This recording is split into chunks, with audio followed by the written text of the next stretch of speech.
Right now, the WWE, they have no good storylines, okay? And yes, I'm exaggerating a little bit, okay? But if you look at the main roster, there's no great storylines that I can really get behind because none of them make sense, right? You look at all the champions. Deeply, look at all the champions and what storylines they have, right? Braun Breaker, no storyline. Cody Rhodes, currently, no storyline. Who's the other? Shinsuke Nakamura. Who the hell knows what he's doing? He's lurking in the shadows, he says. So he's lurking. Okay? That's what he's doing. Who's the other champion? Oh, Gunther. What? He's just a glorified mid-carder, in my opinion, but whatever. And we actually have a really good mid-card. It's just Triple H can't book them well because he has champions like Nakamura not be there for 4 weeks, and they're writing him to say in his promos to be like, I was lurking in the shadows, looking for an opponent. No, you're not. If you're looking for an opponent, you would actually come to work and fight. That's how you find out what a worthy opponent is, right? You're not going to look at someone and be like, oh, yeah, he's worthy. Like, no, you fight them, and then afterwards you're like, damn, that's a worthy opponent. It's dumb. The writing makes no sense. You have a guy like LA Knight. LA Knight's there. Are you saying LA Knight's not worthy, Shinsuke? A guy who's 10 times better. I mean, I'm sorry.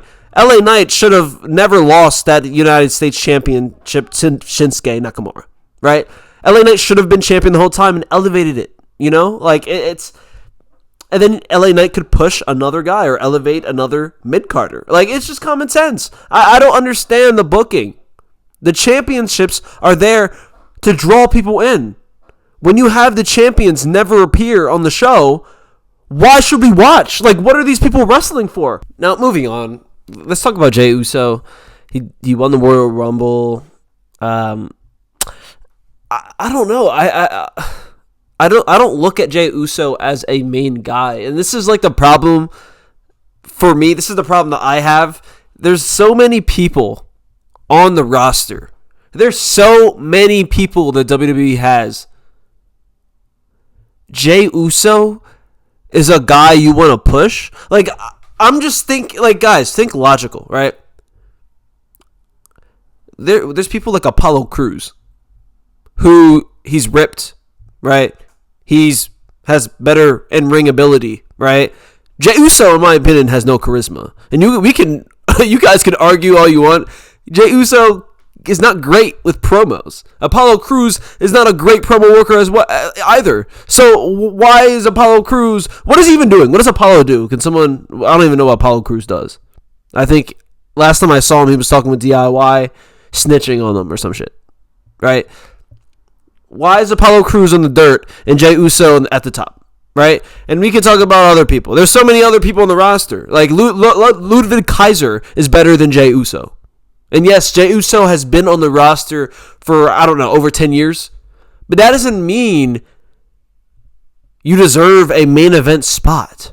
Just because you've been at a job for 10 years doesn't mean you deserve a raise if you're not great at your job. Like, Jey Uso is not a great wrestler. And if you would want to compare like a Kofi Kingston to a Jey Uso, in my opinion, Kofi Kingston is better on the mic. He's better at promos. He has more charisma. He's better in the ring.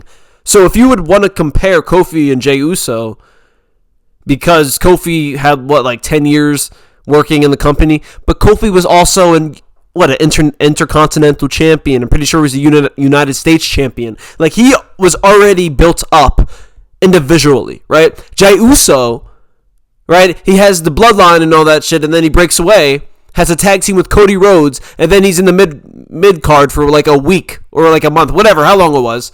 He wins the title, loses it in a week, and now he's a main eventer. Like, come on. The booking is horrible, right? And let's talk about the New Day real quick, all right? This is about the booking, okay? The New Day was the hottest thing in the WWE, let's say like 4 months ago, right? Before they turned on Big E, before they had all that, that at the reunion, the New Day was putting good promo after good promo each and every single week. And I think they were doing this for like 2 months straight, right? It was like long story booking. I hate that shit, okay? I hate when Triple H does that, and people love it.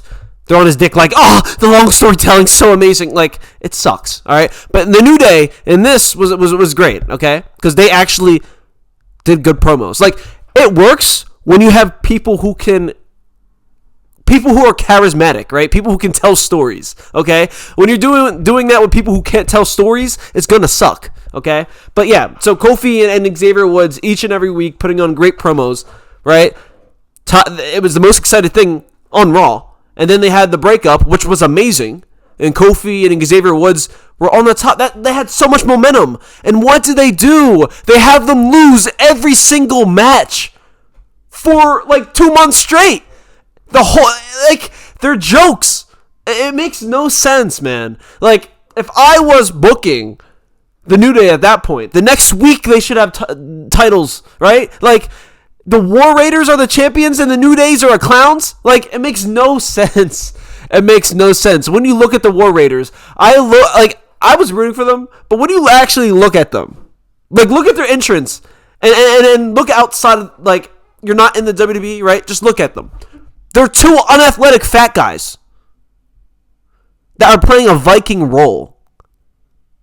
Like, I don't know. And they're not even, like, over 6 foot. They're, like, 6 foot. They're old. Like, yes, Kofi's old, but Xavier Woods is still in the like, look at Xavier Woods, man. Ripped. And these guys are doing nothing. Losing to Rey Mysterio and Dragon Lee or whatever. I don't even know what the fuck they're doing. So, yeah. Another thing where, Triple H dropped the ball. Right? And, you know what? Let's be serious, right? With Jey Uso, he's not horrible, right?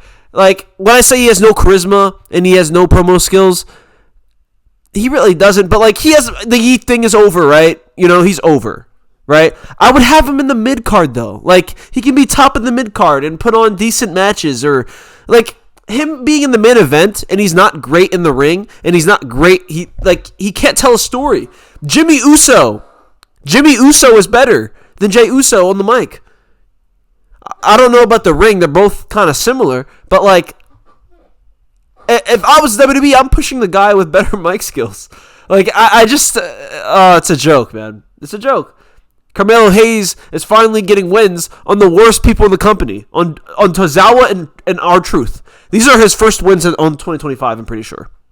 Tozawa. And right now, WWE, like, if you look at the top, all these people are old. Right? They're either old or they're small. And they're in their 40s. Like, Cody Rhodes, he's 40. He's not big. He's not charismatic, right? You look at Gunther. Let me talk about Gunther. Oh my gosh, a guy with no charisma. Why is every champion has no charisma? It's actually crazy. Gunther. For people who are fans of Gunther, I'm sorry. He is so boring. He's so boring. And there's another pet peeve. Not even pet peeve. Something I hate about Jey Uso winning the Royal Rumble. We literally a week before the Rumble, we had Jey Uso against Gunther.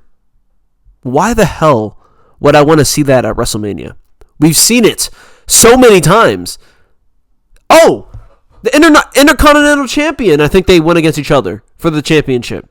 So we've seen this match over 3 times in the last year. And now we're going to get it to end WrestleMania. Or not even the end, but for WrestleMania. Okay. Great booking there. Great booking. Great long storytelling. Like, it makes no sense to me, man. And we have Braun Breaker, Intercontinental Champion, 2-time Intercontinental Champion, and this guy has done nothing. Right? He's gotten push after push, and they're treating him like he's Roman Reigns. This guy barely shows up on the show. Right? And we have Carmelo Hayes week in and week out getting buried.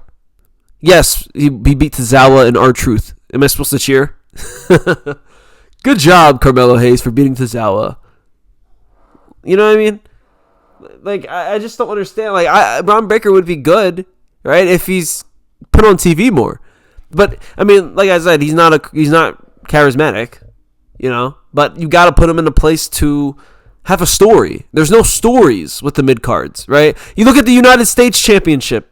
Like, look around him. We just had with the Miz, LA Knight, and Nakamura. It looks like them 3 are in the mix. Well, Nakamura's the champion. Why is Nakamura champion? We have guys like I said, Carmelo Hayes is in that mid card. We have LA Knight. Why isn't LA Knight champion? What are we doing with LA Knight? Now he wants it back. He should have been champion and elevated the champion and then elevated a guy like Carmelo or elevated another guy. Right? I'm not sure. Was it Chad Gable? Is he on Raw? Yeah, I think he's on Raw. Like, it just makes no sense. Nakamura is not going to elevate anyone. This guy can't cut a promo, and he's just boring. Like, I just don't understand Triple H in this booking. No stories at all. And in my opinion, I'm not sure if this is probably, it's not just me, but storylines runs wrestling.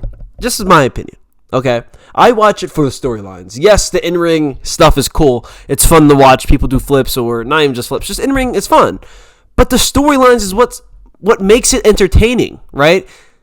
The storylines on why they're fighting and why this person is acting this way.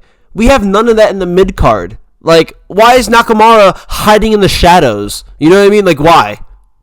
It makes no sense. Why is he looking for a worthy opponent? LA Knight has been there every week. LA Knight's not worthy enough?